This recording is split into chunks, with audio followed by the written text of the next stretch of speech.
Dobrý deň, sledujete Štúdio Teatry. Jednoznačná identifikácia klienta je v digitálnom svete financií alfou a omegou. Podobne aj prevencia prania špinavých peňazí. Firmy preto prichádzajú s novými technológiami na rozpoznanie biometrických prvkov. Viac si o tom poviem s Petrom Gécom, predsedom Združenia pre bankové karty, ktorého už vítam v štúdiu. Dobrý deň. Dobrý deň, prajem.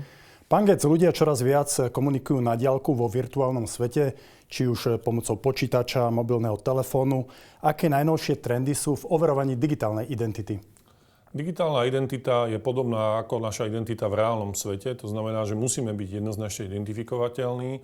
Z pohľadu bežného života pri našom bežnom fungovaní určite poznáme občiansky preukaz alebo poznáme doklad, ktorý napríklad môžeme ukázať na úradoch, môžeme ukázať v inštitúciách, na základe ktorého vlastne tá inštitúcia nás pozná. V digitálnom svete je to veľmi podobné. To znamená, že keď si zakladáme nejaký, nazvime to spotrebiteľský alebo virtuálny účet, tak samozrejme prevádzkovateľ tej dotyčnej služby si od nás vypýta určité údaje, ktoré môžeme zapísať klávesnicou. Teraz v súčasnosti vieme urobiť sken napríklad občianskeho preukazu, alebo v blízkej budúcnosti budeme vedieť použiť digitálnu identitu eIDAS, kde príde k nejakému presunu dát z nejakého centrálneho serveru, na základe ktorého vlastne ten poskytovateľ tej služby nás bude vedieť identifikovať. Plus samozrejme prenášajú sa aj biometrické údaje, ktoré sa vlastne potom dajú neskôr overiť. Je to aktuálna téma, hovoríme o nej preto aj v súvislosti s tým, že objavujú sa nové a nové podvody. Vy vnímate tú situáciu tak, že sa zhoršuje, alebo je tam väčšie riziko? Minimálne to riziko stúpa, vzhľadom teda na to, že poviem to tak, že ten otlačok v tom virtuálnom svete má čoraz viac ľudí a používa ho na čoraz viac funkcionalít. V minulosti v rámci našej reality to naozaj bolo viac menej o tých finančných inštitúciách. To znamená, že máme veľmi, myslím si, že dlhú a dobrú tradíciu, čo sa týka internet bankingov alebo práce vlastne s peniazmi na diaľku. Ale v dnešnom svete je to podstatne širšia oblasť a hovoríme naozaj či už teda o napríklad poisteniach majetku, hovoríme o rôznych službách, ktoré využívame dennodenne, ako napríklad sú rôzne zábavné servery a tak ďalej. Jednoducho tá naša prezencia v tom virtuálnom priestore sa podstatne rozširuje.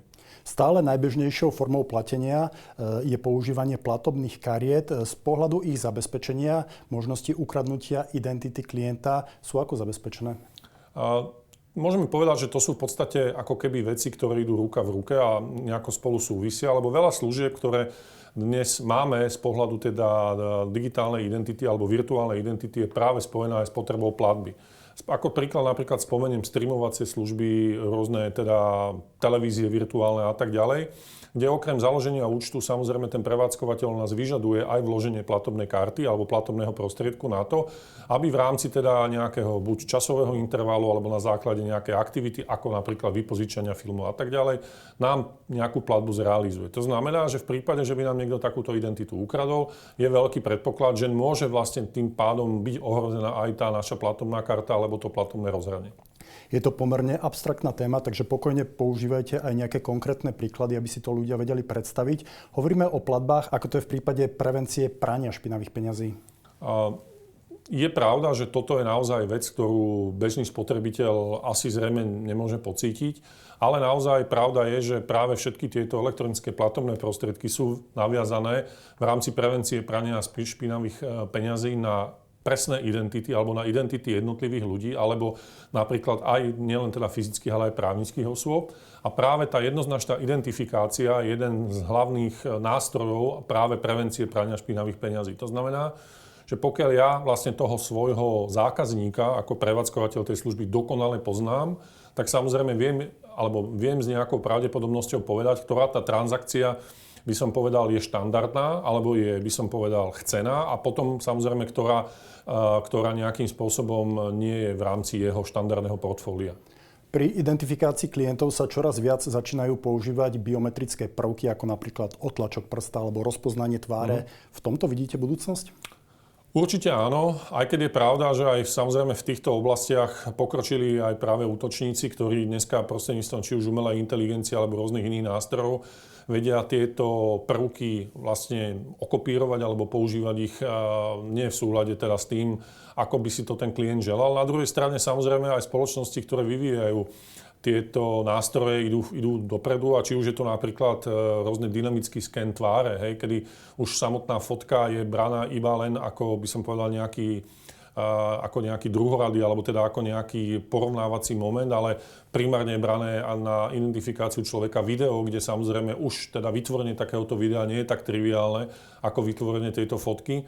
S hlasom alebo s otlačkami prstov je to veľmi podobné. To znamená, že áno, ale zatiaľ ten trend, ktorý sme mali aj v minulosti, to znamená, že mám nejaký platobný prostriedok, napríklad kartu, a teraz k nej mám napríklad ten náš klasický 4-6-ciferný PIN, tak dnes je to o tom, že sa snažíme nahradiť ako keby ten PIN týmito biometrickými znakmi, nie tú kartu ako takú.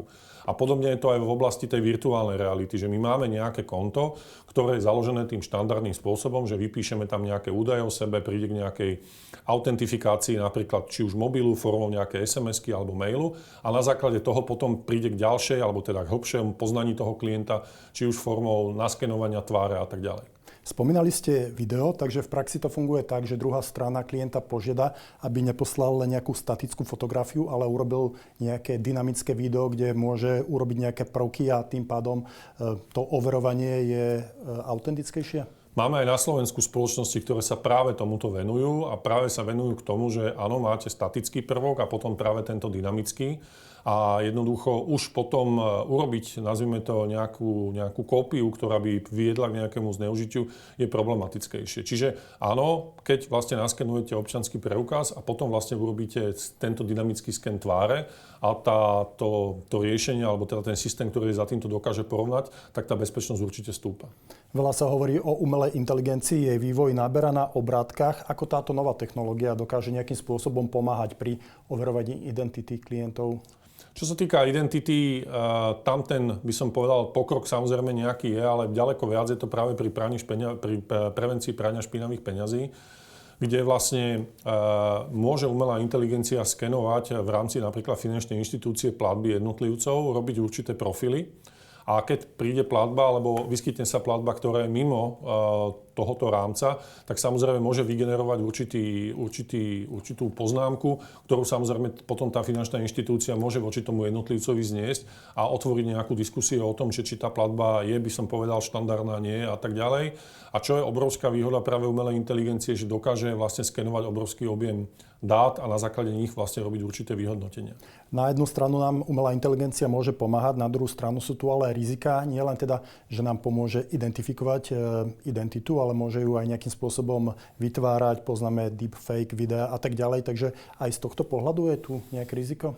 Určite áno, ale tam by som to skoro vnímal tak, že je to pri identifikácii toho jednotlivca a pri autentifikácii, ale samozrejme už v prípade, že toto stotožnenie prešlo, to znamená, že už naozaj aj ten prevádzkovateľ tej služby, a zámerne hovorím prevádzkovateľ, lebo to nemusí byť len finančná inštitúcia, vie, že ten dotyčný je teda naozaj on, tak už v podstate tie ďalšie kroky, čo sa týka umelej inteligencie, ako keby odpadajú, lebo v podstate tá možnosť toho zneužitia je práve vtedy, keby tá umelá inteligencia vyrábala práve tie identifikačné znaky. Pán Gec, vo štvrtok sa bude v Bratislave konať konferencia zameraná na nové trendy v oblasti overovania identity zákazníkov a prevencie prania špinavých peňazí. Povedzme si niečo o tomto podujatí. Združenie pre bankové karty, okrem samozrejme všetkých slovenských bank alebo bank pôsobiacich na Slovensku, a združuje aj práve prevádzkovateľov služieb v rámci digitálneho prostredia, a jednou súčasťou týchto služieb sú práve aj riešenia na prevenciu prania špinavých peňazí a riešenia na poznanie svojho zákazníka z pohľadu teda finančných tokov a tak ďalej. A práve na tomto podujatí sa budeme snažiť ako keby prezentovať tie najnovšie trendy a súčasne ukázať našim členom, akým spôsobom sa momentálne riešia tieto veci nielen vo finančnom sektore, ale vo všeobecnosti, vo virtuálnom svete ako takom. Ako sme spomínali na začiatku, svet sa čoraz viac digitalizuje. Do digitálneho sveta nevstupujú len fyzické osoby, ale aj právnické rôzne firmy, inštitúcie. Týka sa identita aj takýchto subjektov? Je to vec, ktorá je relatívne nová, pretože v minulosti v podstate sme o digitálnej identite v prvom rade hovorili o jednotlivcoch. Celá napríklad smernica eIDAS o digitálnej peňaženke alebo o možnosti digitalizácie našej identity v rámci európskeho priestoru je založená na jednotlivcovi, ale samozrejme do popredia už sa dostáva aj digitalizácia vlastne identity právnických osôb, či už sú to podnikatelia, či už je to napríklad štát a tak ďalej. A samozrejme tam je ten problém v tom, že vlastne pokiaľ máte jednotlivca, tak teoreticky sa môžete oprieť o nejaké identifikačné doklady, či už je to teda občiansky preukaz, pas alebo niečo podobné. Samozrejme, pokiaľ sa jedná o právnickú osobu, tam je to už trošku zložitejšie. To znamená, že táto vec je momentálne určite trend, ale je otázka, akým spôsobom sa bude vyvíjať do budúcnosti. A akým spôsobom sa týmto novým trendom prispôsobujú firmy na Slovensku? Ja by som v tomto smere naozaj povedal, že čo sa týka napríklad poskytovateľov služieb, si trúfam povedať, že v rámci európskeho priestoru sme určite vyšší štandard. Každý z nás si určite má nejaké napríklad od poskytovateľa energií, alebo napríklad od poisťovne, alebo napríklad od iných finančných inštitúcií má založené rôzne profily kontá, kde v rámci tých kont už naozaj relatívne veľa vecí vie urobiť sám. To znamená, že ako keby tá digitálna identita je už ako keby prítomná a s ňou žijeme. A plus, čo je vlastne dôležité, že čo sa týka práve napríklad toho prevencie prania špinavých peňazí, môžem tu spomenúť iba 2 príklady, ktoré už sme v podstate absorbovali, čo je teda eliminácia napríklad 500-eurových bankoviek a plus ešte napríklad ďalšia vec, že čo sa týka vkladov v hotovosti v bankách sú určité limity a ktoré keď ten jednotlivec presiahne, či už teda ako súčasťou firmy alebo ako fyzická osoba, tak samozrejme musí tie peniaze zdokladovať. Takže už myslím si, že žijeme tými vecami, o ktorých sme sa teraz rozprávali. Možno ich nepovažujeme až tak za, by som povedal, smerodajné, ale je pravda, že tento trend si myslím, že v blízkej budúcnosti bude stúpať. Keď už sme v našich končinách, hovoríme o Slovensku, tak veľa sa rozpráva aj o akejsi digitálnej identite ľudí, o nejakom digitálnom občianskom preukaze. O tomto si čo myslíte? No, je to logické by som povedal krok v rámci celej tejto témy, lebo digitálne doklady dneska už ministerstvo vnútra myslím, že pripravuje, je v nejakej fáze vlastne spustenia a minimálne aj práve eIDAS, alebo teda táto smernica ešte tieto veci vlastne rozšíri a naozaj sa to stane, myslím si, že súčasťou našeho každodenného života, podobne ako máme dneska napríklad platobné karty, nie fyzicky v plastovej podobe v peňaženke, ale máme ich virtualizované napríklad v rôznych platobných rozhraniach v mobilnom telefóne. Mohla by takáto digitálna identita nejakým spôsobom aj zmeniť komunikáciu v rámci sociálnych sietí alebo internetu, pretože máme rôzne diskusie, kde ľudia v rámci anonymity môžu vyjadrovať rôzne názory, často teda aj na hrane zákona, môžu si vytvárať fejkové profily. Pokiaľ by si museli tam nejakým spôsobom aplikovať takúto digitálnu identitu, tak už by prestali byť anonymní. Niektoré platformy to môžu požadovať, iné nie. Ako sa na to pozeráte? No, je to určite, by som povedal, že trend, lebo vo všeobecnosti tá deanonymizácia práve eliminuje rôzne, také by som povedal, ako nepríjemné konsekvencie toho správania sa v tom virtuálnom prostredí. A to už je jedno, či sú to teda naozaj nejaké komentáre v rámci sociálnych sietí, alebo či sú to iné veci, ktoré sú s tým ako keby spojené. A práve napríklad aj to pranie špinavých peňazí v minulosti alebo aj v súčasnosti prebieha napríklad deanonymizácia onlineového hazardu, kde vlastne je treba pri tom zriadení toho účtu dodať všetky tieto informácie a prejsť tým pod procesom AML KYC. To znamená, že jednak musíme tie peniaze vlastne zdokladovať, ako sme k ním prišli a samozrejme ešte aj pri tej identifikácii prejdeme tým procesom overovania tej identity toho jednotlivca a naozaj ten priestor sa akože pomerne značne vyčistil a ešte sa len čistiť bude. Čiže ja keď odpoveď na vašu otázku, v prípade, že by nadnárodné firmy ako Facebook alebo napríklad teda Instagram, ktorý je súčasťou, prišli, alebo Twitter, ktorí prišli s tým, že naozaj je tam nejaká miera deanonymizácie, že by napríklad začali podporovať nejaký štandard, či už identifikačných prostriedkov, alebo proste nejaký iný spôsob, tak ja som presvedčený o tom, že tá miera tých aj dezinformácií, ktoré sú na tých sociálnych sieťach, by výrazným spôsobom klesla. Aké sú ešte ďalšie novinky v oblasti prevencie prania špinavých peňazí? Čo sa týka prania špinavých peňazí, dneska situácia minimálne teda v Európskej únie speje k tomu, že budeme mať jednak instantné platby, alebo teda už máme a v blízkej budúcnosti naozaj už budú naozaj že celoeurópske. A v tej chvíli vlastne budeme vedieť jednak teda tú platbu vysledovať, budeme vedieť pozrieť, odkiaľ išla, kam išla v reálnom čase, budeme vedieť teoreticky v prípade, že je nejaké podozrenie, či už na pranie špinavé peniazy, alebo jednoducho na nejakú nekalú finančnú transakciu, kontaktovať tú banku, ktorá to jej peniaze poslala a všetky tieto veci sa budú diať v reálnom čase.